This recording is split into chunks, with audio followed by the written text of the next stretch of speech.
하나님은 구세주를 이 땅에 보내주셨습니다. 예수님을 보내주셨는데 예수님을 아무도 모르게 몰래 보내시지 않고 공개적으로 보내셨습니다. 하나님께서는 구세주의 오신 예언을 오랜 시간에 걸쳐서 또 여러 사람 통해서 여러 번 예언을 해 주셨습니다.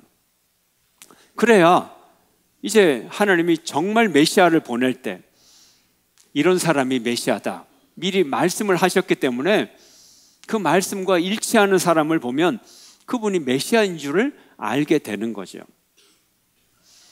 그래야 이제 예수님께서 메시아이심을 사람들이 확실히 증거를 통해서 알게 되기 때문입니다. 오늘 본문 이사야 이 본문도 역시 고난받는 여호와의 종을 예언합니다. 바로 이 고난받는 여호와의 종은 예수님을 예언한 것이죠. 오늘 본문은 그래서 메시아 예언 중에서 증명하기에 가장 어려운 예언입니다. 그래서 이 예언을 이루면 바로 메시아인 것이 확실하게 되는 아주 특별한 예언인 거죠. 예수님은 이사야서의 예언을 친히 이루려고 예언대로 고난의 길을 가셨습니다. 예수님이 그저 성실하고 착하고 그렇게 살았는데 예언을 모르고 살았는데 어쩌다 보니 우연히 나중에 보니까 이사야의 예언이 맞았구나 이런 것이 아니고요. 이런 것이 아니고 예수님은 이 이사야의 예언을 너무나 잘 알고 계셨어요. 그리고 그 예언을 아주 깊이 의식하며 사셨고 그 예언을 이루기 위해 노력을 하셨습니다. 이 이사야의 예언처럼 예수님의 삶은 예수님의 모습은 너무나 초라한 모습이었습니다. 2절에 이렇게 예언되어 있죠. 함께 읽습니다. 시작.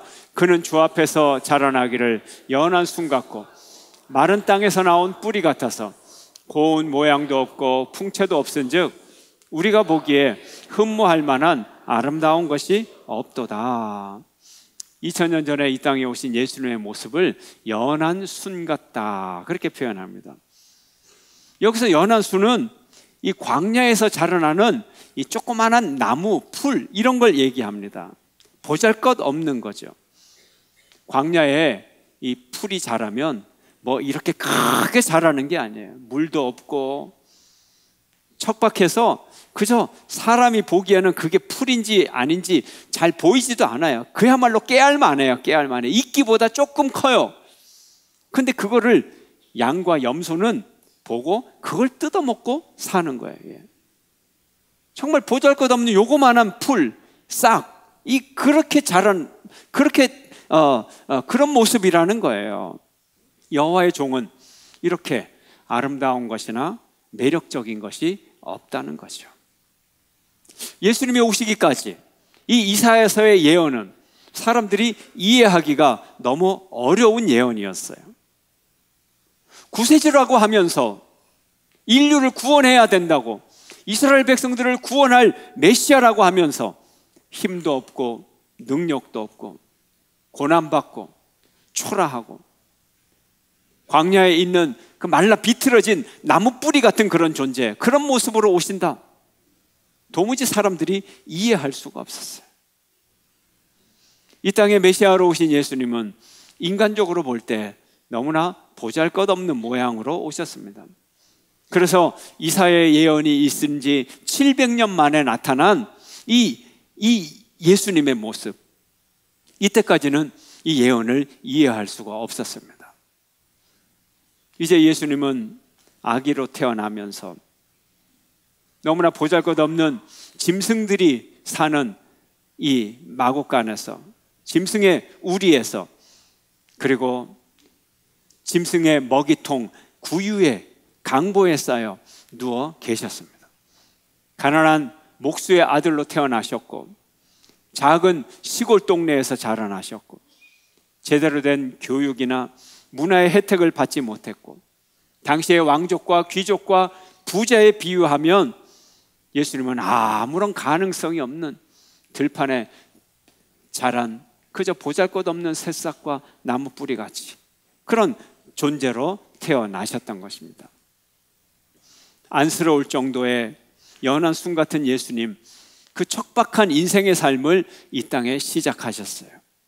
그리고 하나님은 그 예수님의 고통과 병에 시달리도록 그냥 내버려 두셨던 것입니다.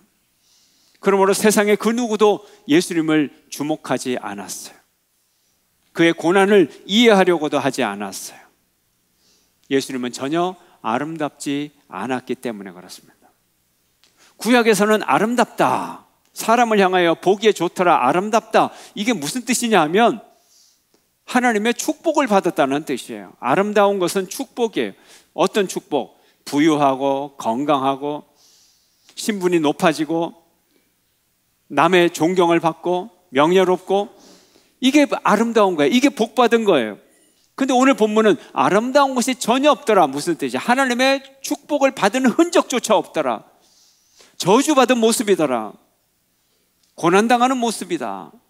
이렇게 묘사하고 예수님이 그런 모습으로 우리에게 나타났던 것입니다. 복받은 모습이 아니라 저주받은 모습으로 나타났었어요. 볼품이 없습니다. 광야에서 말라 비틀어진 나무 뿌리처럼 풍채가 없어요. 위엄도 없어요. 도리어 사람들의 멸시를 당하고 배신을 당하고 고통을 겪었습니다. 그런데 이 고통이 무엇 때문에? 이 고통은 나의 고통 때문이라는 거예요. 나의 간고 때문에 예수님이 이 고통을 당하셨습니다. 오늘 본문 이사야서 53장 3절 말씀 함께 읽겠습니다. 함께 읽습니다. 시작. 그는 멸시를 받아 사람들에게 버림받았으며 간고를 많이 겪었으며 질고를 아는 자라. 마치 사람들이 그에게서 얼굴을 가리는 것 같이 멸시를 당하였고 우리도 그를 귀히 여기지 아니하였도다. 멸시를 받으셨어요. 멸시란 뭐예요? 가치에 인정을 받지 못하는 거예요. 관심을 전혀 끌지 못하는 거예요. 예수님은 세상 사람들이 가치 있다고 여기는 돈, 외모, 권력, 지위, 교육, 가족 배경, 이런 것 하나도 갖지 못했어요. 그러므로 아무도 그에게 관심을 갖지 않았어요. 예수님은 고통을 많이 겪으셨습니다.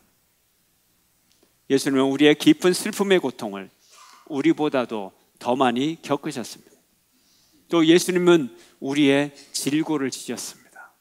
우리의 질고 때문에 당신이 질고를 지셨어요. 질고를 아는 자라고 오늘 본문은 말합니다.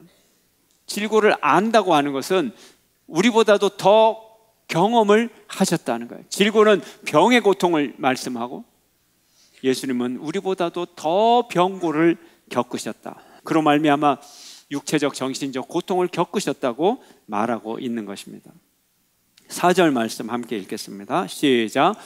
그는 실로 우리의 질고를 지고 우리의 슬픔을 당하였거늘 우리는 생각하기를 그는 징벌을 받아 하나님께 맞으며 고난을 당한다 하였노라. 유대인들은 병을 걸리고 고통을 당하면 하나님이 그를 저주했다고 말하는 거예요.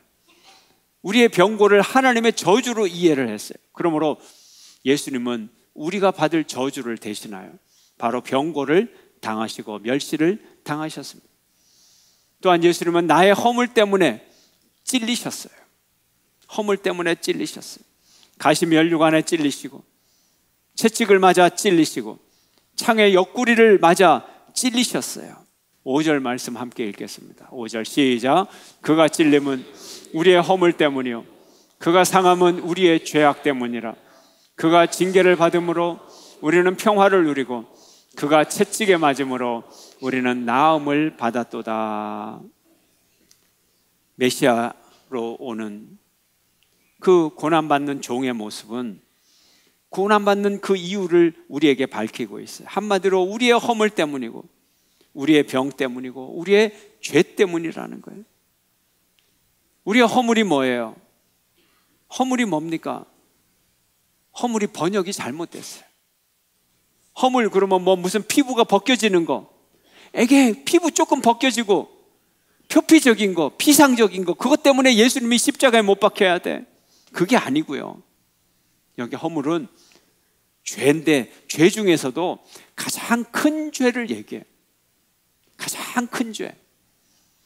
옛날에 가장 큰 죄는 반역죄예요. 반역죄. 인류는 하나님께 반역을 했어요. 하나님의 권위에 도전하고 하나님의 권세에 도전하는 그 죄를 범했던 것입니다. 선악과가 바로 반역죄예요.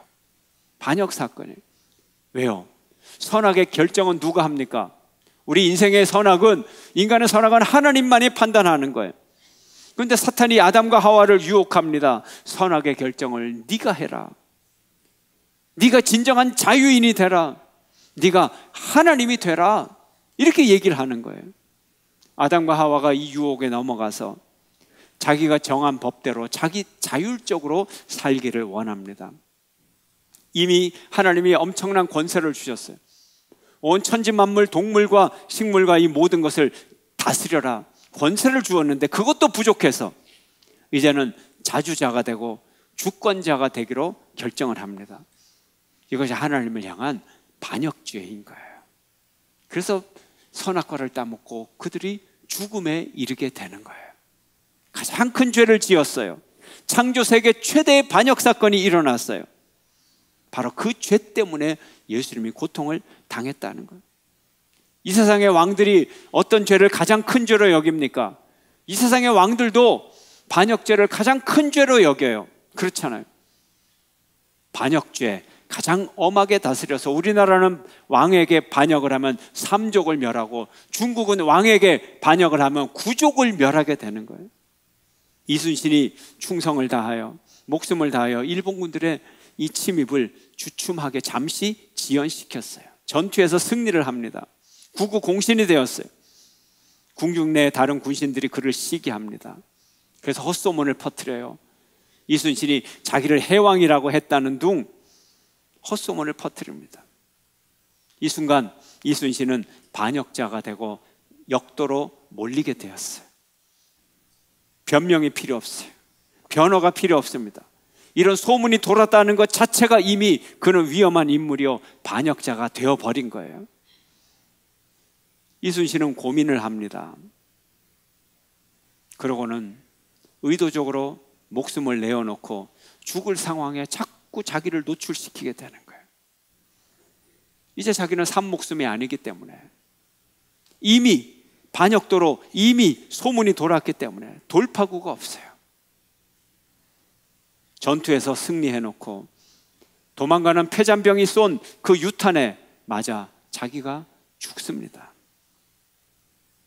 세계 전사의 최고 사령관이 전투에서 승리하고 도망가는 도망병의 총에 맞아 죽는 일은 아마 단 한 번밖에 없을 거예요. 왜요? 스스로 택한 길이기 때문에. 이렇게 해석하는 분도 있어요. 이토록 반역죄가 무서운 거예요. 그런데 하나님은 세상의 왕과는 달라요. 하나님은 이런 죄악을 다시, 이런 반역을 다시 돌이켜서 하나님의 창조 경륜을 다시 계속 이어가기를 원하셨던 것입니다. 하나님이 자기 백성 가운데 거하시면서 찬송과 경배를 다시 받기를 원하셨어요. 그래서 예수 그리스도의 십자가의 대속의 피를 가지고 이 죄를 다시 씻으시고 무효화하셔서 용서해 주셨던 것입니다. 하나님이 아브라함에게 나타나셨어요. 아들 이삭을 번제 제물로 나에게 바쳐라. 번제란 무엇입니까? 자식을 불에 태워 죽여서 드리는 제사인 것입니다. 인류 역사상 이런 고통이 어디 있을까요? 이런 괴로움이 어디 있을까요? 이 제사의 과정을 알면 인간으로서는 도저히 바칠 수 없는 그런 제사입니다. 그저 순간적으로 자식을 죽여서 그냥 바쳤다, 그런 게 아니에요. 아들의 목을 잘라서, 그것도 살아있는 상태에서 거꾸로 피를 다 흘리게 하고 마치 짐승 죽이듯이, 그리고 껍질을 벗기고 잘게 잘게 각을 떠서 한 조각 한 조각을 다 하나님의 불에 태워서 다 그것이 다 탈 때까지 하나님께 다 드리는 제사. 누가 아들을 번제로 드릴 수 있겠어요? 어떤 아버지가 그걸 할 수 있겠어요? 근데 아브라함은 이것을 했어요. 이걸 하려고 했어요. 하려고 했어요. 이미 한 것과 같아요. 그러나 하나님의 명령에 절대적 순종을 했던 것입니다. 아담과 하와가 지은 그 반역의 죄를 이제 순종의 미덕으로, 절대적 순종의 미덕으로 돌이킨 최초의 인간이 아브라함이었어요. 그래서 아브라함을 믿음의 조상이라고 부르는 것입니다. 반역죄를 철저한 순종의 미덕으로 다시 최초로 바꾼 아브라함, 이 순종의 미덕을 예수님께서 최종적으로 당신의 십자가의 피 흘림을 통해서 인간의 모든 반역죄를 다시 무효화하고 없애고 하나님께로 돌아가게 되었던 것입니다. 이제 예수 그리스도의 그 십자가의 공로를 힘입어 모든 사람들이, 하나님을 거부하고 반역했던 모든 사람들이 다시 돌이켜 하나님의 사람이 되고 하나님께 쓰임받는 사람이 될 수가 있었던 것입니다. 예수님은 나의 죄악 때문에 상함을 입었습니다. 그가 상함은 우리의 죄악 때문이라 이사야의 예언인 것입니다. 여러분, 상한 것이 무엇입니까? 조금 다치는 거예요? 조금 긁히는 거예요? 우리의 죄악 때문에 예수님이 상했어요. 예수님이 조금 긁혔어요? 그게 아니에요. 상했다는 거는요, 눌러 부수는 거예요. 분쇄하는 거예요. 완전히 눌러가지고 완전히 부수는 거예요. 박멸을 해버리고, 이게 상함의 의미를 갖고 있는 거예요. 우리 죄 때문에 예수님이 완전히 가루가 되고 부서지고 으깨지고 당신의 형태가 없어지는 그런 벌을 받으셨다는 거예요. 우리의 죄 때문에 예수님이 그렇게 상함을 받았는데, 죄악이 뭐예요? 불법, 부정을 의미하죠. 우리의 반역적인 죄악 때문에 우리가 철천지 원수가 되어, 하나님의 원수가 되어 세상 왕을 통해서는 3대가 멸하고 구족을 멸하고 완전히 멸해야 되는 우리 죄 때문에 예수님이 바스러지고 응개지고 부서졌다는 거예요. 너무나 비참한 죽음을 죽으셨다는 거예요. 이것이 우리의 죄악 때문에. 예수님이 고난받을 때 사람들은 멸시하고 천대하고 비웃었어요. 멀리했어요. 근데 그 예수님의 고난이 바로 내가 받을 고난 때문에, 내가 죽을 죄 때문에 예수님이 돌아가셨던 것입니다. 바로 이것이 이사야서의 예언. 널 위해 십자가에 달려 돌아가는 사람이 있느냐? 그분이 메시아다. 그걸 우리에게 예언하고 있는 거예요. 우리의 죄값을 우리가 치러야 돼요. 우리의 죄는, 우리의 반역죄는 영원한 사망을 지불해야 되는 거예요. 인간이 스스로 할 수 있는 일이 아니죠. 이때 예수님이 우리를 위하여 상하시고 으깨지시고 부서지시고 그 죄값을 다 치러주시고 대신 찔리시고 상하심으로 우리의 죄값을 치러주셨던 것입니다. 옛날에 왕자들을 교육시키면, 왕자들이라고 해서 말을 잘 듣는 게 아니죠. 말썽도 부리고 그러면 징벌을 해야 되는데, 보통 아이들 같으면 종아리도 때리고 선생님이 따끔하게 벌을 주는데 왕자를 선생님이 때릴 수가 없어요. 그래서 왕자를 앉혀놓고 왕자 대신 당신이 저지른 죄는, 이렇게 잘못된 죄가 이렇게 큰 죄를 지었다고, 대신 딴 아이를 세워놓고, 매 맞는 아이를 세워놓고 피가 나도록 걔를 때리는 거예요. 당신이 이렇게 잘못했다고, 원래는 당신이 이 자리에 있어야 된다고. 근데 하나님은 우리가 잘못해서 우리를 때리면 되는데, 우리가 죄인이고 우리가 매 맞아야 되고, 그리고 우리는 왕자도 아닌데 진짜 왕자님이신 예수님을 대신 때리면서 진짜 왕자이신 예수님을 매 맞는 아이로 만들었어요. 천하디 천하고 죽어야 할 우리는 왕자의 자리에 앉혀놓고, 진짜 왕자는 매 맞는 자리에 세워서 그 왕자를 피가 나도록 때리고 그의 목숨까지 바치도록 만들었어요. 우리를 거꾸로 우리를 선택하셨어요. 지금도 하나님은 우리를 선택하고 계시는 거예요.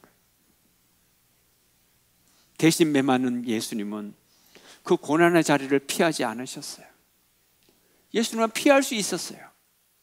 내가 하나님이다, 내가 왕자다. 사람들은 비웃잖아요. 네가 진짜 하나님의 아들이거든, 십자가에서 내려오라. 사람들이 비웃고 침을 뱉고, 그래도 예수님은 내려오지 않았어요. 우리가 당해야 될 고통을 예수님이 친히 당하시기 위해, 우리의 삶의 고통 속에 예수님은 오늘도 깊이 깊이 우리 속에 들어와 계시는 거예요. 하나님이기 때문에 예수님은 우리에게 오실 필요가 없는데도 예수님은 고난당하는 우리의 삶 가운데 계속 오고 계시는 거예요. 스스로 당신은 그 고통을 다 감당하셨어요.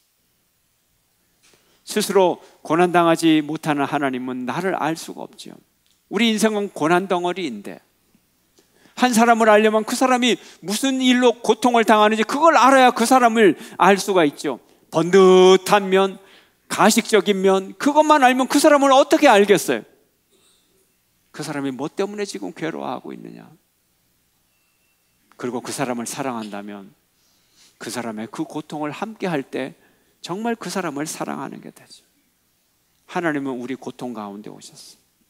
바로 이 하나님을 모르고는 하나님의 사랑을 알지 못하는 것입니다. 전능하신 하나님께서 왜 고난을 당하시나? 그 고난이 우리 때문에 당하는 고난이라는 걸 알 때 우리는 하나님을 알게 되는 거예요. 하나님의 고통을 알면 하나님을 알게 되는 거예요.